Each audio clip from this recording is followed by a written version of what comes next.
Бірақ бауырлар жаңағы байқап қалдым, намаз қаза болған деп сұрақтар қойып жатсыздар, негізі ондай сұрақ қойылмасын бауырлар.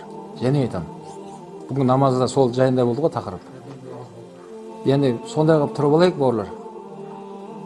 Адамдар сол саудасының анау мүмкіншілікті жібермей жабысып жатыр ғой. Сол мүмкіншілікті жібермеймін дейді де, қалай да болсын. Сол сияқты намазға адам солай жабысу керек та. Жетпегенде жетпей кетсін, намазымды қаза қылмаймын деп адам отырып алу керек осы принципке. Сол ниетіңе қарай Алла Тағала саған бәрі еттеп береді. Бізде уайым қайғы болмаған кезде сол ниетіңе қарай бола береді ғой бәрі. Көрейін, әне мүмкіншілік болса оқи салам. Болмай жатса енді артынан қаза қыла салам. Десең точно қаза болады намаз мұнда. Өйткені ниетің дұрыс емес сен. Адам намазды уайымдап жүру керек та. Мына жерде шығып жатырмын, құдай қаласа ана уақытта асырда ана жерде болып қаламын, құдай қаласа. Соғысына шаруамды бітіре берейін, асыр уақыт келген кезде ыңғайлап оқып аламын деп. Адам ойда сол нәрсе, уайым, қайғы сол болса, соған қарай Алла Тағала саған бәрі етіп береді. Біз қашан намазды кейінгі орынға сырамыз? Мына шаруам бар ғой енді. Жоқ, Алла шаруаңды бітсін шығарады. Барака болмайды жерде. И намазда қаза болады. Ал намазды қаза қылу бауырлар шариғатта өте үлкен күнә. Өте үлкен күнә. Алла Тағала Құран кәрімде анау фауайлил мусаллин. Сондай намазды оқитындарға уайлы болсын дейді аятта. Уайыл деген ол тозақтың шұңқыры шығып тұратын мұржа ғой. Ана үйдің мұржасынан от шығып тұрады ғой. Тозақтың мұржасын сол уайыл деп айтады. Сондай намаз қандарға уайыл болсын дейді Алла Тағала. Қандай намаз қанға десе, намазын немқұрайлы қарайтындарға дейді. Онан кейін аятта. Олар кімдер десе жаңағыдай. Оқыса оқи салады, оқымаса қоя салады. Бірдеңе қыла салады. Сондайларға уайыл болсын деген ғой Алла Тағала. Ойлаңызшы. Қорқынышты аят ана.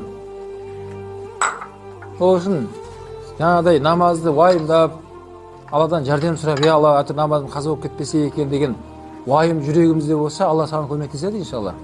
Намаз оқитын мүмкіншілік жасап береді саған. Сондай ортаңнан нәсіп етеді. Сондай екен да. Бауырлар, бізде ондай сұрақ қойылмасын екенше. Намазымды қаза қылған едім, ол қалай болады? Ондай сұрақ болмау керек та. Қалай да болсын біз намазымызды оқымыз керек. Қалай да болсын. Ал енді ол уақыты келетін болса, ойламайық, намаз оқығандардың бәрі бір жұмыссыз, қол бос бір жүрген адамдар емес қой. Ерігіп, не істейін қой, намаз оқи салайын енді. Қол бос қойын, демалыс қойын, оқи салайын. Ондай емес қой. Елдің бәрі жұмыста. Сіздің де маңызды жұмыс істеп жүрген қанша азаматтар бар. Намазда мықты бірақ. Ал сонысына қарай Алла Тағала олардың өміріне баракат беріп қойғанда, намазында мықты болғандықтан. Көрдіңіз ба? Ал шайтанға да керегі сол. Мына мұсылман қорған деген бар бауырлар. Крепіс мұсылман дейді ғой. Сол мұсылман ең үлкен қорған намаз деген ғой ғалымдар. Ал сен ол намазың қорғанына сен көмектеспесең, онда ол әлсіресе шайтан сол есіктен кіріп келеді екен, шайтан. Шайтанға керегі сол.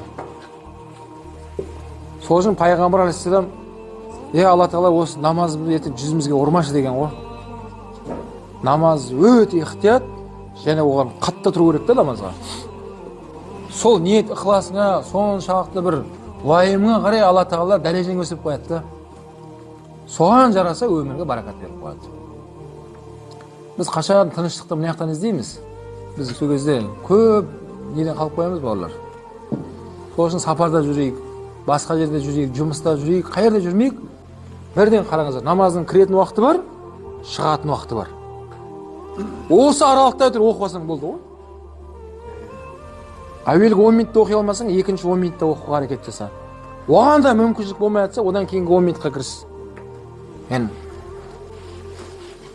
Аятта Алла сендер қиыншылыққа тап болған кезде мен сендерге шығатын жол тауып беремін деген. Сен намазыңды уайымдасаң, Алла саған тауып береді. Оқитын жерде тауып береді, уақытты тауып береді. Намаздан кейін қайттан жұмысыңды істей бер. Ол енді берекелді, қайырлы жұмыс болады, намаздан кейін иншалла. Сол үшін бауырлар, біздің көп қазір мұсылмандардың сәтсіздікке ұрынып жатқан жеріміздің бірі осы жерде ғой. Намазымыз кейде жаңағыдай бір қиыншылық келген кезде намазға қатты тұрып аламыз. Проблема келген кезде Алла дей бастаймыз. Ана қашан проблемадан құтылған кезде қайтадан есімізден шығып кетеді. Айтады ғой, самолетпен кемеде атеистер болмайды дейді ғой.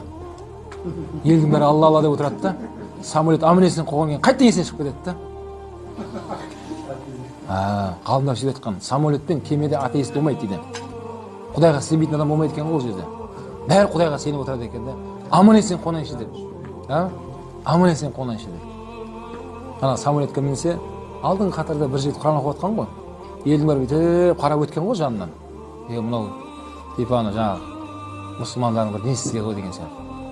Ұшқан сосын. Бір уақытта ауада анау самолет қозғалған ғой деймін біраз. Елдің бәрі ана жігітке қарап отыр дейді артынан. Ол Құран оқып отыр екен. Бірден басын көтерген ғой, не болып жатыр деп. Елдің бәрі ойбай оқи бер деп айтады. Басын көтерме деп айтады дейді. Самолет шайқалып жатыр. Ана үміт анада болып тұр үшін. Басында құбыжық бір уахабис еді ғой ана бала. Мынау кімді бүйтіп өткен ғой бәрі. Ана алдың қатарда Құран оқып отқан, ешкімге мән бермей, еліме бүйтіп кісі болып өткен ғой мынау деп. Бір уақыт ана не бастаған кезде өшім ана әуле болып кеткен ғой жерде. Басын бір көтергеннен кейін елдің бәрі шулап кетті. Ойбай оқи бер. Басын көтерме деп айтты. Қалай екен, жан деген. Көрдіңіз ба? Сол үшін мына өмірді кеме деп қабылдауымыз керек те барлар. Бәріміз бір кеменің ішінде кетіп баратырмыз қазір. Бәріміз сол бір кеменің ішінде, алып жер шарының ішінде кетіп баратырмыз бәріміз. Оның ішінде жаңағы ең негізгі миссия ол құлшылық та. Ең негізгі миссия дүние емес, ең негізгі миссия жұмысқа бару емес. Ең негізгі миссия тағы басқа мәселе емес. Ең бірінші сенің миссияң, міндетің, өмірге келудегі міндетің құлшылық жасау. Уама халақтал джинна вал инса илля лиябудун. Бұл аят Құрандағы. Расында жындар мен адамдарды өзіме құлшылық жасау үшін жараттым деп тұр ғой Алла Тағала. Біз Алла сол үшін жаратты. Яғни бізге мұқтаж болғандықтан емес бауырлар. Алла мейірімді, өз рахматымен жоқтан барып жаратты бізді. Бүткіл жаратылыстың ішінде бізді әзиз қылып қойды Алла Тағала. Карамна бәни адам дейді аятта. Біз адам баласын құрметті қылып жаратты деген ғой Алла Тағала. Құрметті.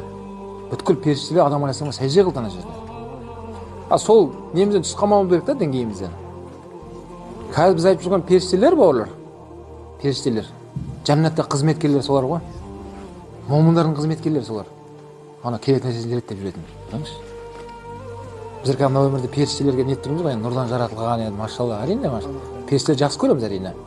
Олар да біз жақсы көреді. Бірақ ақиқатында Алла соларды бізге қызметкер қылып қойған екен да.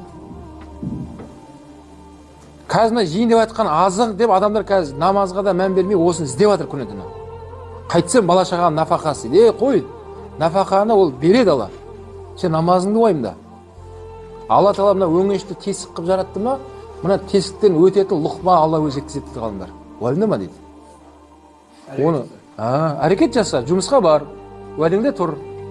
Серттескен сертіңді бұзба. Айтқан уақытымен бар, істе. Бірақ нәтиже аладың. Енді ертеңгі ризығыңды бүгін аламайсың бірақ дейді. Оны Алла Тағала хадис құдисте айтады, пендем дейді. Сенің ертеңгі парыз болған намазыңды бүгін сұрап тұрған жоқпын ғой сенен дейді. Сол сияқты ертеңгі ризығыңды бүгін сұрамасайшы менен дейді.